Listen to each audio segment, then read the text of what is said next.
Hey everyone, I'm Megan Olivi here in Melbourne, Australia for UFC 193 Fight Week. I'm joined by Valerie Letourneau, who takes on Joanna Jedrzejczyk in the co-main event for that strawweight strap. Thanks so much for joining me today. My pleasure, thank you. So I want the opportunity for fans to get to know you as an individual and as a fighter. So if you can, kind of describe that journey from Canada to Coconut Creek. Oh my God, it's been a long way. Well, I've trained for 10 years at TriStar in Montreal. That was a great team also. It's one of the biggest teams in the world, so I've learned a lot from them. But when I decided to make the move with American Top Team, it was more, I need something refreshing, I needed something new in my training, and also they had so many girls to train with. So that was a big difference for me. And most of the biggest coaches we have, they used to fight at the beginning of mixed martial art. So they have so much experience from being in a corner as a fighter. They really understand the game and they always have good advice for us, and they make me feel so comfortable for this fight. This is your fourth UFC fight. Were you expecting to get the phone call saying, we want to give you a title shot? I've always been very conscious that a title shot would come really very quick in a women's division because it's all new. Yep. We all new fighters in the UFC. 135 has been there for what, 2 years and a half, 115 1 year. So we have the fastest way to the title shot right now. But now you've got that shot at the title. What are your thoughts on Joanna? She's an awesome fighter. She has a bunch of heart and she's very skilled. I respect her a lot as a fighter, but I'm going there to get the belt. You know, my job is to beat her. So my job is to see her weakness, and the more you watch the tape, the more you see opening, and I'm sure she does the same for me. There's a lot of talk about her skills on the feet and her striking, but do you feel like your kickboxing is being overlooked? Because you are very, very strong on the feet as well. Mm-hmm. It's been overlooked, but it's not just that. I mean, the opponent that she faced were all girls that couldn't even exchange with her, so that make her look even better. She's good, but she have never been tested on her feet, ever. With the small gloves, with someone that can exchange and maybe punch harder, it's a different game. So I just can't wait to see how she's gonna respond to that. But I think I'm the first one who's really gonna test that part of her game. When you take a step back and you look at this fight, where do you see it going? The more, like at the beginning of my camp, I was so focused on the stand-up, and the more it goes, I flow every aspect of the fight, and I'm just getting more confident on my wrestling, on my ground too. I always had a good ground game, but I just don't enjoy it as much as I love to fight on my feet, people knows that.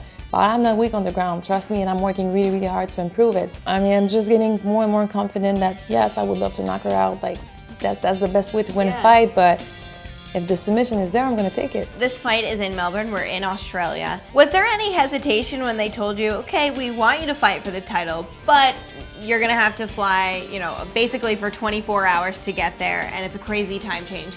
Did you ever think, maybe that's not for me? Oh, no. Never crossed my mind not to take it. I just felt that rush that I needed to start to train right now. It never crossed my mind not to take it. I'm 32 years old, people gotta understand. If I would be 23, 24, I would maybe think, I'm gonna have a second chance. I maybe should be waiting a few years, but for me, it's my chance to get that belt, and I'm gonna take it. I read something where you said you feel like you're floating around. Explain that to me. I just can't feel better than right now. So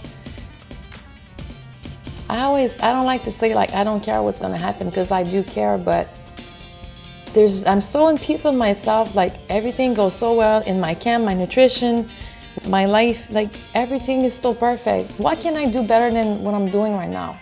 I've been training 100% every day. I haven't been injured in that camp.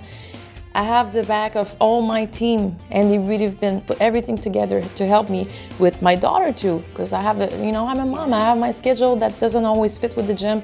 So all that putting together, I can't complain about. I'm gonna go there 100% with all the tools I have. It's a beautiful way to look at it. Mm-hmm. Now, you mentioned your daughter. How do you balance that? Because being a mom is such a giving role and a selfless role, and being a fighter sometimes should be a very selfish role. That's exactly what I find hard sometimes. I feel very selfish as a mom, because when it's time to think about the fight, this is how I gotta think. It's hard for me to make her understand this is my time.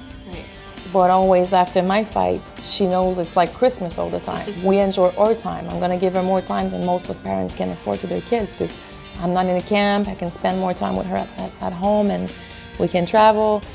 Especially in the last few months, I think it's been really hard for her, because she kind of lost her mom. I'm there, but even physically, mentally, I go home, I'm completely exhausted after training, and when you cut weight, you're not the most patient person in the world. I think it's all learning experience also for her. She's growing up on some part differently than other kids, but she's going through experiences that not other kids gonna go through. So. Will she watch you fight? Always, oh yeah.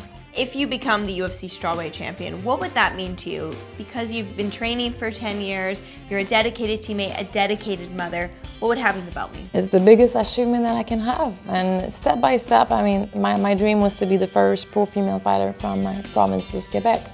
I did it. And I never wanted to give up before I made my first fight in the UFC. I needed to taste that. And I did it. And after that, it was to be in the top 10. I wanted to test myself with the top 10 fighters. I did it and I won my fight, and here I am. So it's just so many dreams come true. I feel very blessed to be here. I'm lucky. I know I'm lucky to have all these experience. I've been working hard for it, but I know that this is an awesome opportunity I have. Excellent, excellent. Well, best of luck to you. Thank you so much for talking to me today. I really appreciate it. Thank you.